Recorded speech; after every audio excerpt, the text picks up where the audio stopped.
足並みを揃えてゆこうお互いを信じ合う五輪の仲間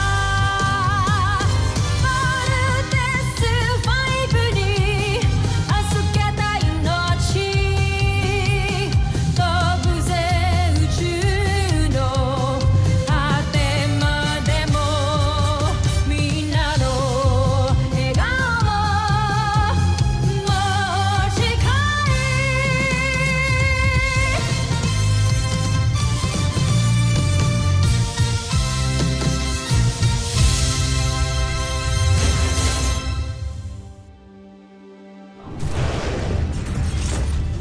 nakaraan sa Voltes 5 Legacy. Nais kong makita ang mga nakuha mo. Mapag-aaralan ko na kung paano mapapabaksak ang kampo ninyo, Voltes 5. Napag-aralan na namin ng husto ang Voltes 5. Kaya naman ay, nakadesenyo na rin kami ng Beast Fighter na tatalo sa kanya. Hito yan eh! Nagugutom tuloy ako. Let's vote! Doc, we have a problem. Hindi ko kami makapag-vault in. Napasuka! Huwag mo lang patagalin! Pasukahin mo na!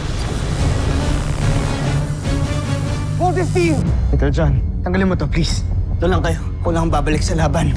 Di mo ko pinakawalan, uupuan ko si Octo-1. Sige na nga! Hindi ako papayag na magsasacrifice kang mag-isa kasi mahal kita, Steve! This is Ultra Marcon, an auxiliary ultra-electromagnetic generator. Naayos na nila muli ang mga makina ni Voltes 5. Deploy Ultra Marcon, now. Let's vote in! Ultra Marcon, fire! Nire-reverse ng Ultra Marcon ang energy ng Beast Fighter, kaya pwede rin natin yung gawin. Napasabog natin ang counter-weapon niya. Let's vote in! Bakit nabuo ang Voltes 5? Hindi ko alam kung bakit! Labanan mo si Voltes 5. Masusunod! Laser Guard!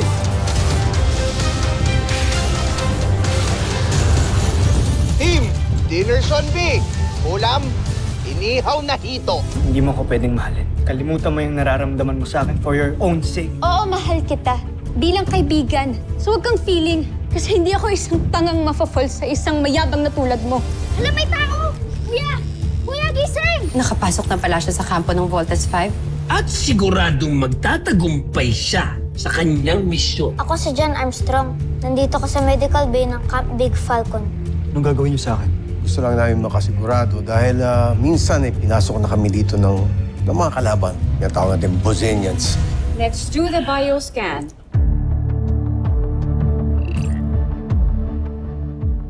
Alam mong napakadelikado ng misyon niya. Bakit hinayaan mo siya lamang mag-isa?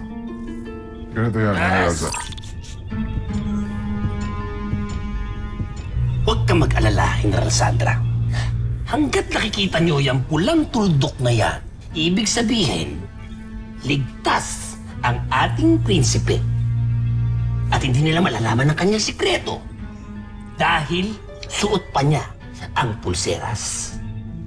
Pulseras? Anong pulseras ang sinasabi mo, General? Ganito yan. Makinig kayo. Para tuluyan nilang hindi mabisto ang prinsipe, kailangan niyang pag-iba ng anyo. At para mangyari yon, kailangan kong kumuha ng dugo ng mga taga-Terra Air 2 at alamin ang komposisyon ng katawan ng tao. At gamit ang teknolohiyang ginagamit natin sa paggawa ng Beast Fighters, suot ni Prinsipe ang isang pulseras na nagbabago ng kanyang anyo.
At sinong may gawa ng pulseras? Magaling! Napakahusay ng ginawa mo, General Zul. Huwag lang may mangyaring masama sa ating prinsipe. Dahil...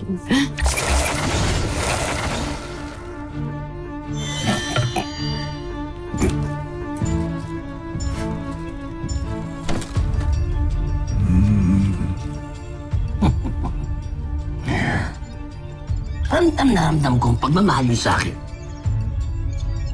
Magaling.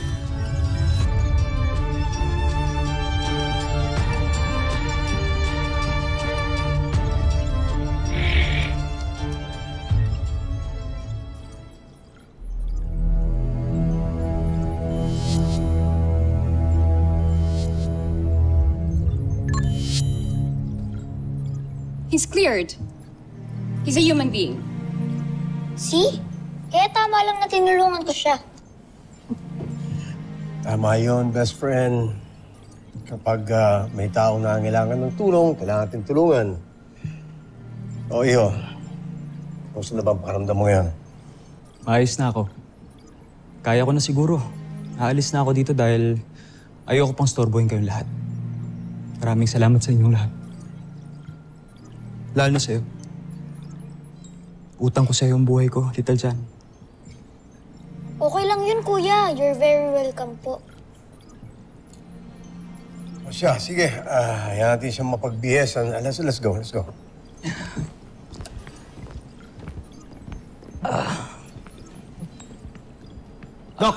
Doc! Relax your head. Let me check.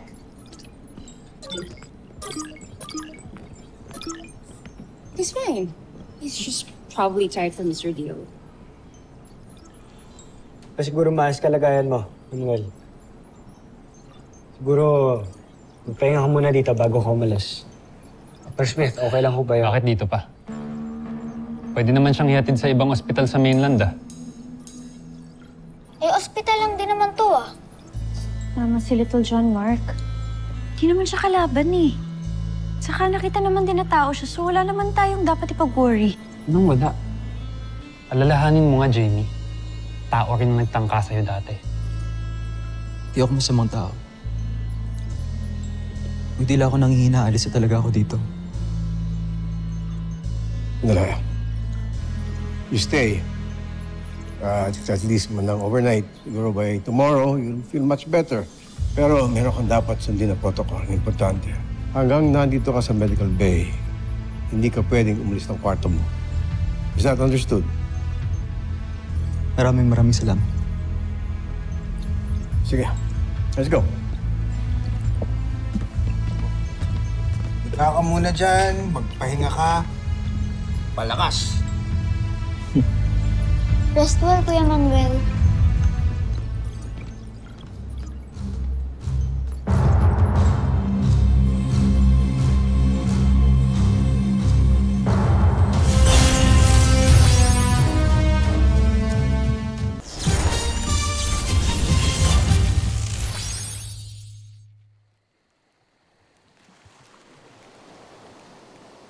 Buti pala pumayag yung security mo na iwan muna tayo.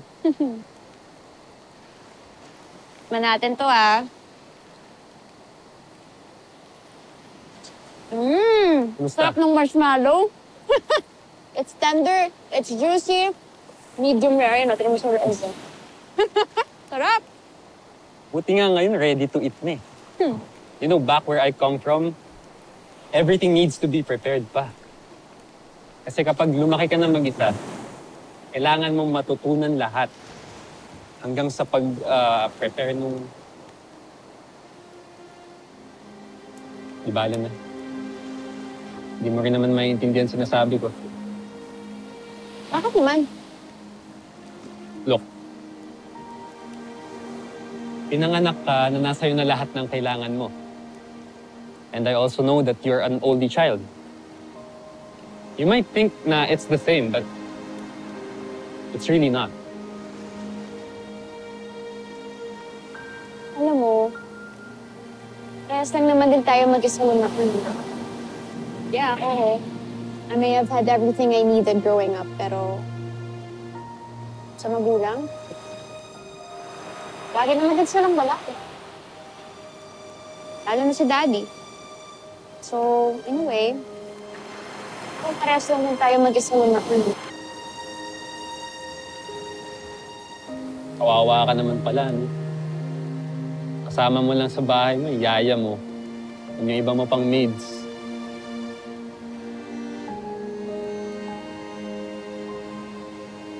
Jamie, sorry. Di lang kasi ako sanay makipag-usap. Wala kasi akong social skills.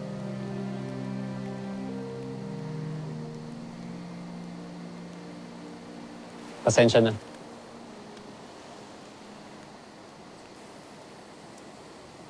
Jamie, believe me, I want this night to be meaningful. Very obviously, sira ko na. I'm sorry. Pasensya na.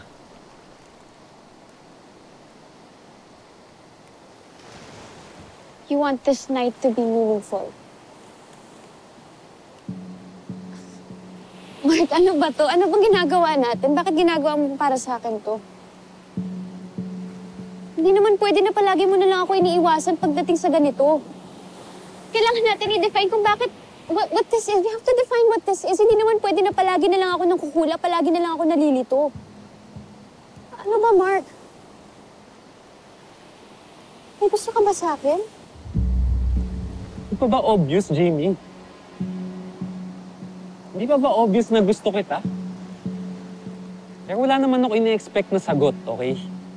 Gusto ko lang makita mo, gusto ko lang malaman mo kung ano yung totoong ako.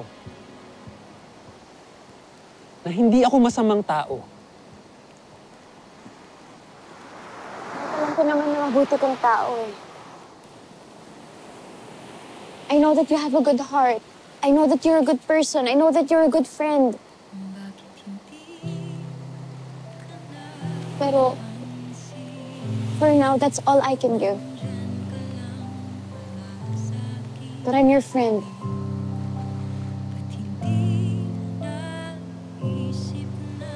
I understand. But perhaps, maybe, okay, just maybe, you'll fall for me eventually. And until that day, mag-aantay ako, Jamie. Ikaw sana ang nauna, sana'y sa'yo at di kanya. Ang puso ko paano magkakawala?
Kay Manuel?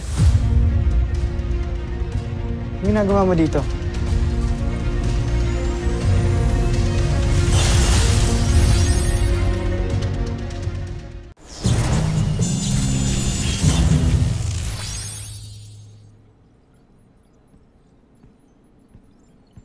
ginagawa mo dito? Di ba sinabi ni Dr. Smith bawal ka pang lumabas ng medical bay? Pasensya na. Hinahanap ko kasi kayo eh. Okay na ako. Gusto ko na sana umuwi. Manuel, wala pa tayong clearance from Dr. Alonso. Baka kailangan pa magpahinga. Di bale, bukas, kapag okay ka na, kami pa mismo maghahatid sa'yo. Sige na, pahinga ka muna sa medical Sandali, bay. Steve. Ganda ng mga larawan ninyo. Bakit nandito to mga to? Hindi. Dating office to ni Mama. Kaso wala nang gumagamit. Tapos si Little John, no? Bata pa. Yung kasama natin kaninang bata. Sino sila?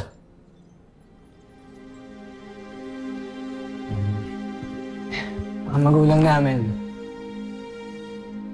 Ito yung mama ko. Dr. Marian Armstrong. Papa namin, Dr. Ned Armstrong. Wala na si Mama, na-aksidente siya ng... Eh, ang papa nyo?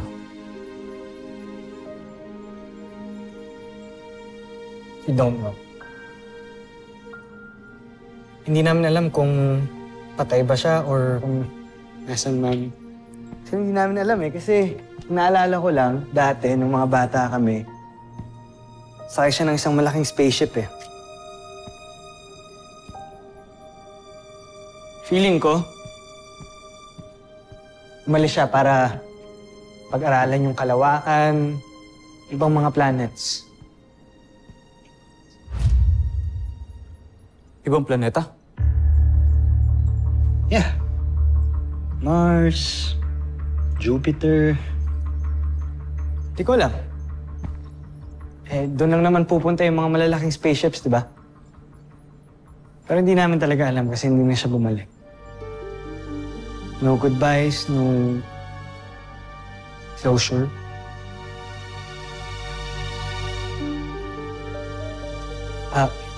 Tara. Balik tayo sa medical bay. Yung picture, balik mo lang doon kay Manuel. Bakit tila nakita ko na siya? Bakit pamilyar ang kanyang wangis? Nagkakilala na ba kami? Saan? Bakit hindi ko maalala?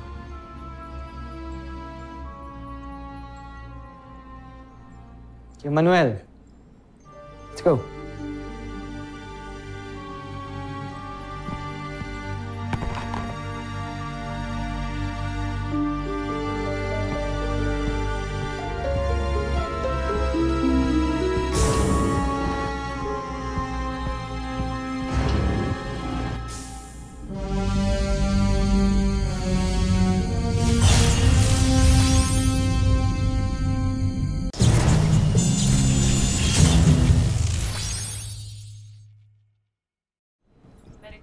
Buti pa kayo mga kapatid mo, no? Kahit pa paano, nakasama ninyo inyong mga magulang. Di kagaya ko. Ulila ka rin, no? Kagaya ng isa kong kaibigan dito. Lumaki ako sa akin, Chewin. Siya lang ang tanging nagmamalasakit sa akin. Iniwan ako ng aking ama. Buti na lamang at patay na siya. Kaya ng aking ina. Galit ka ba sa tatay mo? Walang rason para hindi magalit sa kanya. Ngunit pasensya na. Ayoko na muna magkwento sa'yo. Okay lang yun. May... kanya-kanya naman tayong istorya ng buhay kaya naiintindihan kita. Halika na. Steve, sandali. Ano to? Isa yan sa mga gym namin. Gusto mo silipin? Papawis tayo, kahit saglit lang. Ano ibig sabihin? Pawis, pwede tayong makipag-sparring. Marunong ka ba makipaglaban? Marunong naman. Kahit pa paano. Buka natin yan. Tara. Excuse me, man. Sir. Sir. Sparring tayo. Sama tong bisita natin. Siyan nyo lang, ha? Yes, sir. Medyo di sanay, eh.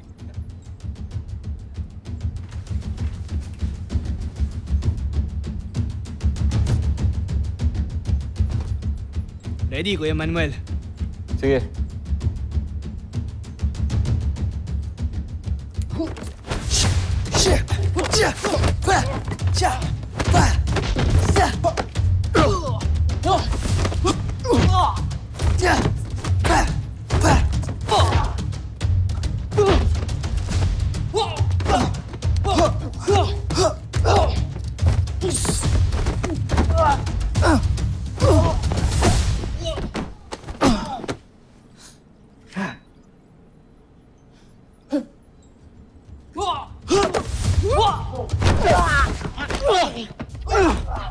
Wow! Kuya Manuel! Tama na! Awat! Chill.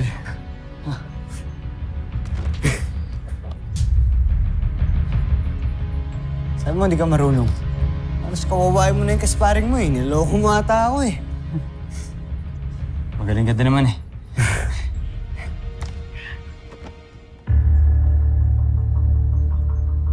Ayos. Asa? Men! Sir. Thank you. Oh.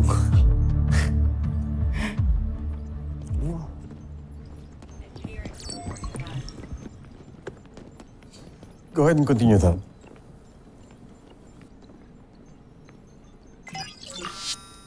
Sergeant Major, you have something to report.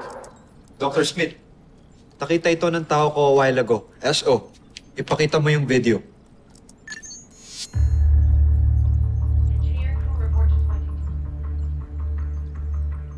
Hindi namin alam kung paano siya nakalabas ng medical bay dahil mukhang hindi nag-function ng CCTV, that's why pinapacheck right now. Pero base rito mukhang nagmamatsyag siya sa buong camp.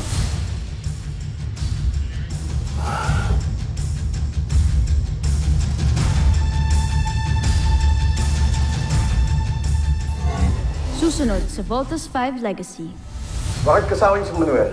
Pagdayan yan, ayokong iikot-ikot yan sa camp. You're starting tomorrow morning. Kailangan ka nang umalis. Ikinagagala kitang makausap. Mahal ko. Mahal kong prinsipe. Kamusta ang iyong plano? Tagumpay ang aking plano, Sandra. Subalit, nagulat ako. Mababait pala sila. Huwag niyo sabihin, nagbabago ng tingin niyo sa kanila. Buti nandito kayo. Sakto may good news ako. Umamin na ako kay Jamie. Still looking for clues kung tao ba talaga o hindi yung bisita natin, Dr. Smith. I don't know. There is something about him that is not right. Honestly, ako rin po, Dr. Smith. Voltas 5.